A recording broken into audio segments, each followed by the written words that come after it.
Pak Joni suatu kejadian supranatural, namun bukan peristiwa, tetapi firman pesanmu yang engkau sampaikan kepada dia yang mengubah hidupnya. Terima kasih yang boleh mendapat inspirasi. Pertolongan Tuhan tepat pada waktunya. Dia punya kuasa besar yang tidak pernah dipikirkan oleh Pak Petrus dan istri keluarganya. Tidak ada satu pun. Tapi dia memberi pesan, jangan berharap kepada manusia, berharaplah kepada Tuhan. Karena pengharapan di dalam manusia mengecewakan. Tapi ketika kita berharap kepada Tuhan, itulah yang Tuhan kehendaki. Setia sampai tunggu waktunya Tuhan memulihkan, waktunya Tuhan untuk menyembuhkan, waktunya Tuhan untuk memberikan terobosan dan kemenangan. Terima kasih Tuhan, Tuhan ada di tengah-tengah tempat ini. Dari awal sampai akhir kami serahkan di dalam nama Tuhan Yesus, in Jesus name. Haleluya, puji Tuhan. Amin. Silakan duduk. Ya, Bu Aji. Waduh, saya ini anggota saya lama sekali ya. Zaman pandemi di Bewok saya pelayanan keliling itu, dan beliau bisa hadir. Malah awet muda tuh. Saya tadi bingung ini siapa yang dibawa? Ya, jadi puji Tuhan sehat. Juga ada beberapa tokoh tadi Pak Paulus ya, namanya Pak Paulus, Pak Surya juga, dan ada beberapa Bu Esther, terus Bu Cika, ya selamat datang. Kita bersyukur semua kebaikan Tuhan. Apa yang tadi diceritakan itu murni Bapak Ibu. Kalau kita fokus, kita akan merasakan getaran. Yang ditulis itu bukan rekayasa, tapi nyata. Ya, kalau kita pikir mana mungkin sih gambar di langit dengan foto yang dipakai bisa cukup jelas. Karena Tuhan mau menampakkan, karena Tuhan tahu posisi kondisi Pak Petrus dan Joni udah gak ngerti harus bagaimana. Ya, tapi itulah waktunya Tuhan. Dan dia setia berdoa, betul ya? Itu kuncinya, bukan lari, bukan cari solusi lain. Dan pada saat waktu yang tepat ditunjukkan, dan seketika itu kan detik buka di Google keluar, Tuhan bisa bekerja ajaib Bapak Ibu, ya, dengan cara yang sering kali kita tidak pernah pikirkan. Ya, maka tema yang saya tulis di sini, aku punya Tuhan yang besar, yang kita tidak bisa pikirkan cara Tuhan bekerja. Seperti Pastor Immanuel, jangan matok cara kerja Tuhan, jangan menentukan waktunya Tuhan untuk menolong kita, betul nggak? Itu kehendak Tuhan semua. Tapi kunci kita taat dan setia, sabar menanti sampai indah pada waktunya. Apa yang dialami Bu Diana sekarang ada di sini normal semua. Kalau dipikir kejatuhan dari lantai 27 itu bukan sesuatu yang biasa, minimum cacat, tapi beliau dengan sehat berjalan, ya, tidak menunjukkan kelemahan. Nah, itulah kuasa Tuhan bekerja. Ya, baik, kita akan masuk tema Mazmur 135 ayat 5. Sesungguhnya aku tahu bahwa Tuhan itu maha besar dan Tuhan kita itu melebihi segala Allah. Kenapa ayat ini ditulis? Karena kita seringkali salah menyembah Tuhan, salah objek. Kita harus punya objek yang benar. Dan nama Tuhan kita Tuhan Yesus, jelas namanya, objeknya jelas. Nah, baru kita bicara ini maha besar. Jadi kita mengagumi Tuhan. Ya, sesudah kita mentok tidak ada jalan keluar, akulah jalan kebenaran dan hidup. Barang siapa percaya kepadaku, ya kan, dia lewat jalan yang Tuhan sudah berikan, baru bisa ke tempat Bapa atau surga. Tidak ada seorang pun yang bisa ke surga kecuali melalui aku. Kalau dia sudah bilang hanya satu jalan, meskipun banyak tawaran jalan-jalan di dunia ini, Bapak Ibu Saudara, maka kita perlu menumbuhkan iman kita, mendewasakan rohani kita, supaya kita sadar memilih yang benar. Hidup adalah pilihan. Ya, Pak Joni juga ditawari pakai cara-cara ini, tapi nggak ada guna. Kemarin juga di MOC kesaksian pengusaha Pak Sugiarto Budiono, ribuan kayu jati dijarah, dihancurkan. Rugi berapa Bapak Ibu? Saya tanya dia, apakah dia melaporkan, nangkepin? No. Saya bilang, kenapa? Jelas kriminal, hukum harus ditegakkan. Dia bilang, kasih Yesus yang harus saya munculkan, meskipun rugi besar. Ya, saya ketemu beberapa orang pengusaha sukses yang melakukan tindakan kasih Bapak Ibu. Ada yang sekian triliun diampuni, nggak masuk akal. Orang yang ditolong malah menusuk dari belakang. Dan saya tanya, kenapa? Bapak tinggal telepon Kapolri, tinggal menit selesai. Saya mau praktek kasih, jawaban yang sama. Artinya kasih karunia itu dicurahkan untuk kita praktekkan Bapak Ibu, untuk kita salurkan kepada sesama kita. Ya, oke. Nah, kita lanjutkan. Jadi sesungguhnya aku tahu. Setelah ini, nah, Ulangan 3 ayat 24 ini meneguhkan, ya Tuhan Allah, Engkau telah memperlihatkan kepada hamba-Mu ini. Tadi dia sudah dilihatkan gambar, betul? Ya. Kebesaran-Mu, kuasa-Mu di langit. Dan saya percaya Pak Petrus itu mengalami suatu atmosfer yang beda. Ada suatu dorongan dan melihat dan segera ngambil foto. Kebesaran-Mu, kuasa-Mu, dan tangan-Mu yang kuat. Sebab Allah mana di langit dan di bumi, tadi di gambar langit, yang dapat melakukan perbuatan perkasa seperti Engkau. Gak ada Bapak. Iblis itu suka nyamar, suka meniru. Tapi saya percaya apa yang dilihat Pak Petrus Joni dari balkon apartemen Royal itu nyata gambar wajah dan dijelaskan ketika dia mencari di Google. Hitungan detik dia menemukan dan dia baca ayatnya. Pesan apa? Bapak Ibu Saudara, bukan peristiwa gambarnya wajahnya, tetapi perkataan, ya kan, yang ada di firman-Nya. Itu yang mengubah, yang membuat kehidupan Pak Petrus sudah kondisi terpuruk, punya kekuatan lagi, betul? Punya semangat lagi untuk melanjutkan.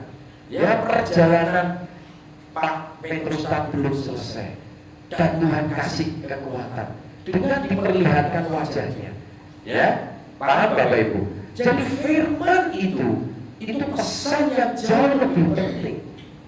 Wajah hilang, firman tidak pernah hilang, betul? Pasti. Firman masuk disimpan di sini. Ketika kita kritis, firman itu keluar. Apa yang dialami Pak Rudi juga? Dia udah putus asa, dia udah frustasi, dia pengen melayani full. Kenapa Tuhan izinkan? Masalah jantungnya bocor, harus mengambil risiko nyawa. Dokter bilang, kalau dioperasi 50-50, kalau tidak dioperasi langsung. Ya sudah Pak, dok, oke dok, diambil. Ya, tadi kita ketemu beberapa pasien lemah, tapi dia menyempatkan. Tadi dia izin karena dia tak kuat, pengen datang di sini. Ingat Ayub, demikian juga Ferdinand yang pernah bersaksi. Ketika dia ditangkap, dimasukkan di polsek, dia udah tahu saya jadi sasaran, habis, gak punya duit dihajar. Tapi dia ingat peristiwa apa? Daniel di gua singa, singa tidak menyentuh Daniel, maka preman-preman sipil tidak menyentuh Ferdinand. Itulah kuasa dari perkataan firman. Ya, bukan mukjizatnya, tetapi makna di balik mukjizat itu yang saudara harus pegang. Pastor Immanuel kemarin juga, mukjizat yang sesungguhnya itu apa? Sakit jadi sembuh, semua kepingin. Miskin jadi kaya, semua kepingin. Bisa miskin lagi nggak? Bisa sakit lagi nggak? Coba. Bisa. Tapi mukjizat yang sesungguhnya adalah mengenal Dia. Adalah kita diselamatkan, itu nilainya lebih dari segalanya. Itu the real miracle. Itu yang harus kita, aku sudah diselamatkan, aku milik Tuhan Yesus, apapun yang aku alami. Ya, karena kita akan tinggalkan semua, termasuk tubuh fana. Kita tinggal semua, Bapak Ibu. Yang kita bawa pulang apa? Firman. Bumi dan segala isinya akan binasa, will be vanished. Namun perkataanku kekal. Jadi yang kita bawa pulang apa? Firman yang berubah jadi rema, bukan logos. Logos pengetahuan. Maka Roh Kudus bekerja di dalam hidup orang percaya untuk mengubah, untuk memberi pencerahan dari firman. Pengetahuan diubah menjadi rema. Paham? Rema itu firman yang hidup. Seperti Pak Petrus ketika dia baca tadi, itu ada kekuatan. Seperti Tuhan kasih energi baru, semangatnya muncul kembali. Ya, nah, tapi belum dilanjutkan, saya teruskan sedikit. Ada satu lawyer Muslim yang nawari gratis. Ini kan nggak masuk di akal kalau bukan campur tangan Tuhan. Dia datang, nggak usah bayar, saya bela. Mujizat demi mujizat akan kita alami ketika kita sungguh-sungguh Bapak Ibu. Serahkan hidupmu, percaya sepenuh hatimu. Dia akan bertindak. Mazmur 37. Oke, jelas ya? Dapat melakukan perbuatan perkasa seperti engkau. Gak ada. Siapa yang dapat? Gak ada. Oke, kita lanjutkan. Jadi ada 3 langkah. Ya, saya nggak mau panjang-panjang supaya Bapak Ibu juga ambil poinnya. Supaya merasakan kebesaran dan kuasa Tuhan itu nyata. Yang pertama, berseru kepada Tuhan. Roma 10 ayat 13, sebab barang siapa yang berseru kepada nama Tuhan akan diselamatkan. Saya percaya Pak Petrus sudah sujud doa. Mungkin maaf ya, kata-katanya udah gak bisa keluar, air mata udah ngalir terus. Itu seruan itu adalah dari hati nurani, keluar dari hati nurani kita yang murni. Ada beberapa macam hati nurani, tapi yang Tuhan mau hati nurani yang bersih dan murni. Ya, di saat orang itu terpuruk, Allah paling dekat dengan orang yang hancur hatinya, orang yang remuk. Ingat, justru itu momen yang terindah. Pak, apa harus saya hancur-hancuran dulu, bangkrut, kemudian masuk penjara baru mengenal Tuhan? Bukan begitu, tapi manusia bebal. Manusia ini keras kepala, betul nggak? Maka Tuhan izinkan sampai di titik nadir, di titik terendah, supaya kita merasakan itu kuasa Tuhan. Kalau enggak, kita nggak akan pernah mengerti. Kalau kita nggak pernah mengerti, tidak akan pernah menerima setiap kejadian yang menimpa hidup kita. Ya, seperti yang dialami Bu Biliana. Siapa yang mau ketimpa orang bunuh diri dari lantai 27 juga ada. Dia juga nggak pernah dikasih tahu Tuhan kalau akan mengalami musibah, nggak ada. Tiba-tiba semuanya datang. Supaya apa? Supaya kita selalu mengandalkan Tuhan. Supaya kita responnya benar. Itu yang Tuhan mau. Ya, berseru kepadaku, sebab barang siapa berseru nama Tuhan akan diselamatkan. Kita tahu kisah siap Hagar dan Ismail ketika diusir. Sarah punya anak, kamu keluar. Ya, mereka ada di padang gurun sudah kehabisan bekal. Apa yang dikatakan Hagar? El Roy. Artinya apa? Allah sudah melihat kesusahanku. Dia tidak ngomong, tetapi dia sebut nama itu, yang artinya Tuhan melihat kesusahan kita. Tuhan sangat tahu Bapak Ibu. Tuhan mengerti dan peduli. Maka ada lagunya, Allah mengerti, Allah peduli segala persoalan yang kita alami. Tahu semua, karena dia Allah yang menciptakan kita. Apa yang ada di dalam hati dan pikiran kita 100% termonitor. Jadi ibaratnya surga itu punya CCTV. kita termonitor dengan surga. Kita diselidiki gerakan kita, pikiran kita, apa yang mau kita katakan Tuhan sudah tahu. Apa yang mau kita pikirkan Allah itu sudah tahu. Yes. Nah, barang siapa berseru kepada nama Tuhan akan diselamatkan. Itu dulu. Setelah berseru apa? Panggil namanya. Yang kedua, Mazmur 148 ayat 3. Pujilah dia hai matahari dan bulan, pujilah dia hai segala bintang terang. Ya, memanggil nama Tuhan, memuji kebesaran Tuhan.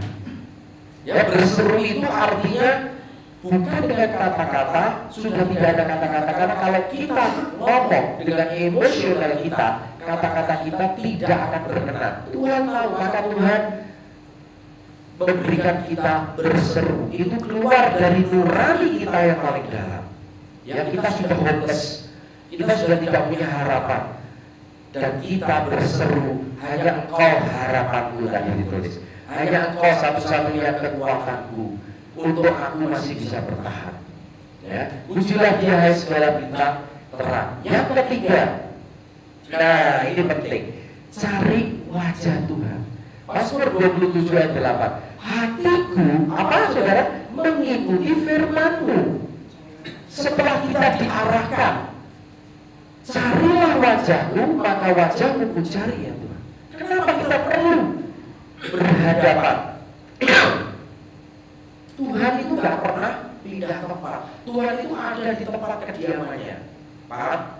Ketika kita dosa, saya pernah kasih ilustrasi, wajahnya berpaling, tapi posisinya duduk tidak pernah berubah. Dia sedang menunggu kita. In the secret place of God, Bapa menunggu kita di tempat yang tersembunyi, bukan di tempat umum.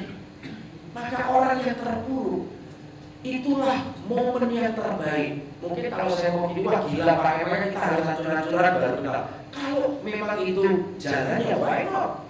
Betul nggak? Kalau enggak, kamu enggak didisiplinkan, kamu enggak dihajar, kamu enggak akan selamat. Itulah miracle, artinya salvation. Keselamatan itu nomor 1. Jadi kita mengalami penderitaan, kesengsaraan, itu tidak akan melebihi dari kekuatan kita menanggung. Karena Tuhan memberikan kemampuan. Apa yang dialami Pak Petrus tadi?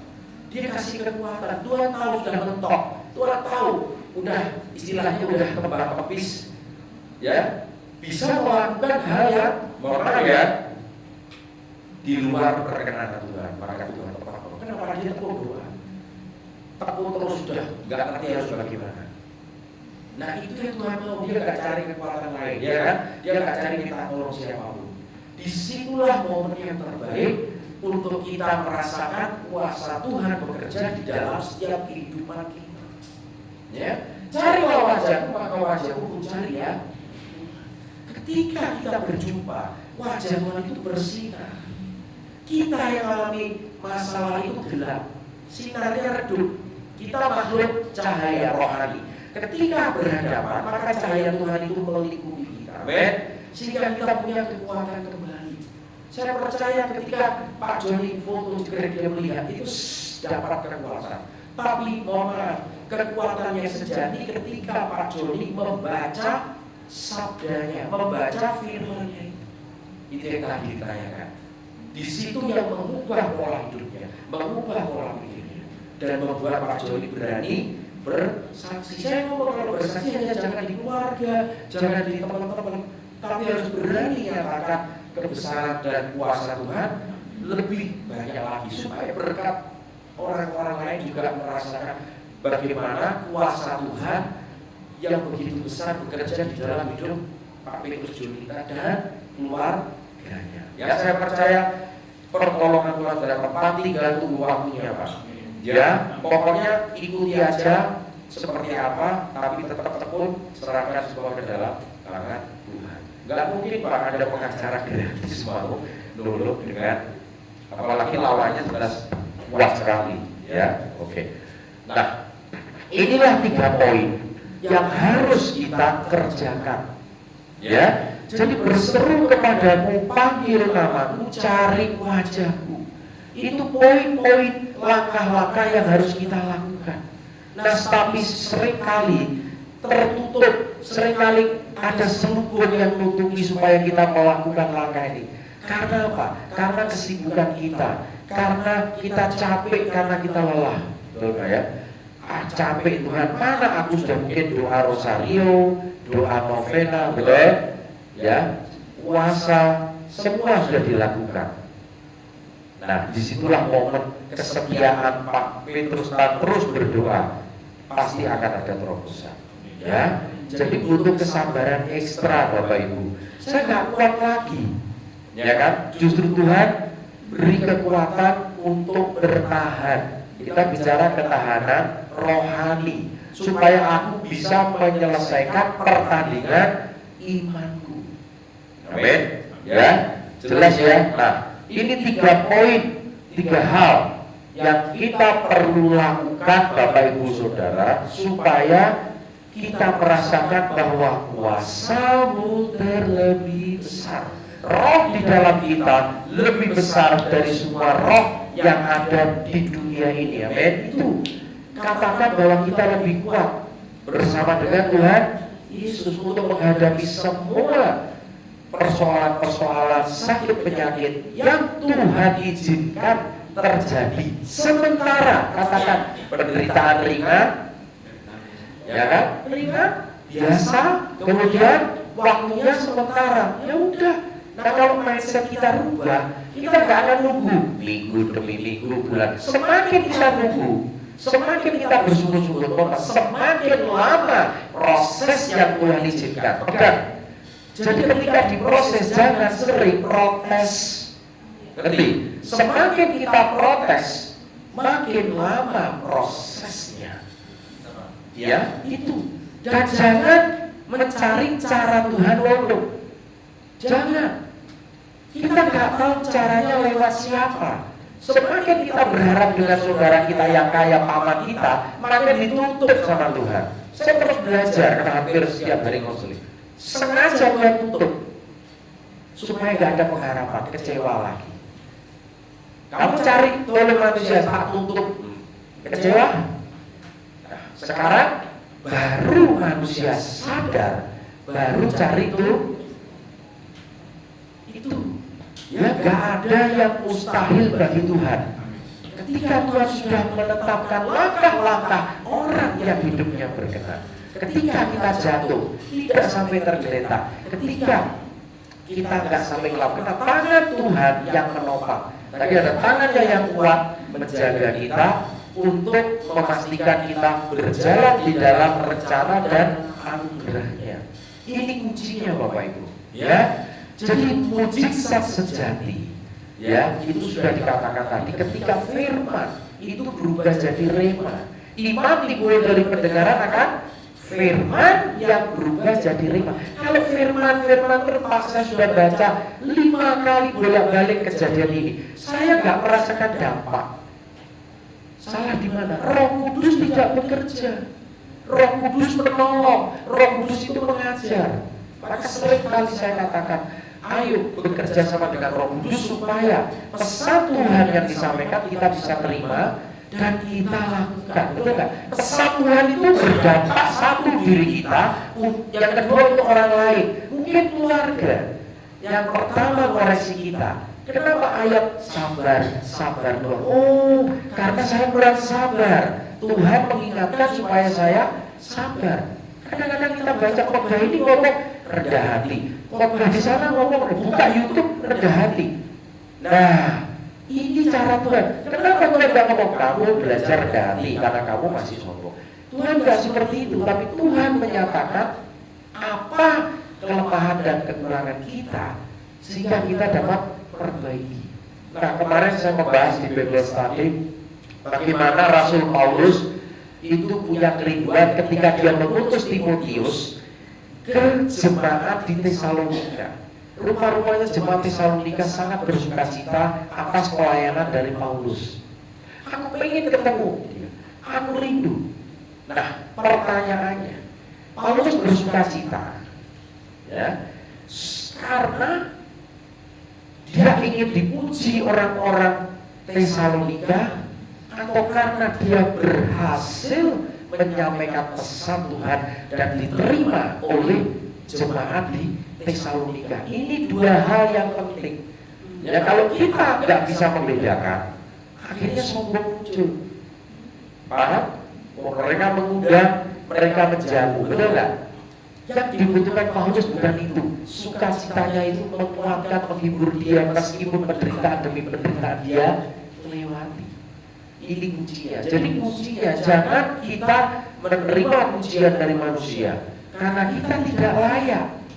Hanya Tuhan yang layak memuji.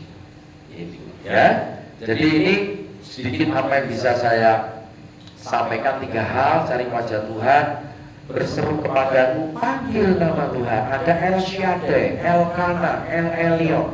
Itu nama-nama Tuhan. Kita perlu tahu pada saat kita terjepit, keluar kata itu. El Shaddai itu Allah yang Maha Kuasa. Kuasanya ya, dan kita membangun relasi yang lebih intim dengan Tuhan. Itu aja pesannya Pak Petrus, lebih dekat dan belajar firman untuk mengenal pribadi Tuhan Yesus. Ya, nggak sembarangan dia ditunjukkan. Maka pengalaman, ya, bagaimana Tuhan menyatakan pesan Tuhan, jangan diambil standar. Pak Petrus ngalami, saya juga doa, saya buka handphone saya, tanya, jangan sampai jengking-jengking sampai udah puasa itu mana di langit nggak ada gambarnya, nggak bisa. Ini kita perlu pinter, cerdas rohani. Seperti peristiwa Naaman ketika sakit, hujam dari si Nabi Elia kasih tahu, kamu mandi deh 7 kali muteri sungai Yordan. Itu sungai kotor, nggak salah. Apa yang ada di pikiran panglima itu, aku datang dijamah, selesai sembuh. Itu yang ada terjadi di praktek-praktek dunia. Tuhan berbeda, ya, dan orang langsung ikuti. Kalau panglima sembuh, keliling mengitari itu, ustanya hilang, berarti kita juga akan ngitari sembuh? Enggak. Ya, masing-masing punya pengalaman yang berbeda. Karena kondisi masing-masing Tuhan lebih tahu. Mungkin kepada Bu Biliana caranya begini, kepada Bu Akiwa caranya lain lagi, kepada Bu Gris. Kita nggak bisa menggeneralisir, paham? Tapi yang bisa kita pegang adalah firman. Firman-Nya itu yang menjadi modal kekuatan kita untuk kita melangkah lebih dalam lagi. Amin. Bapak Surgawi, terima kasih karena telah menyampaikan pesan-Mu. Aku punya Tuhan yang besar, kuasa-Mu lebih dari yang bisa kami pikir dan doakan. Terima kasih Tuhan, Engkau memberkati semua yang ada di tempat ini. Pesan-pesan, rema-rema baru, hal baru yang boleh disampaikan, biarlah kami semua bisa terima dan kami bisa lakukan. Terima kasih Tuhan, kami serahkan hanya di dalam nama Tuhan Yesus. Haleluya, puji Tuhan. Amin.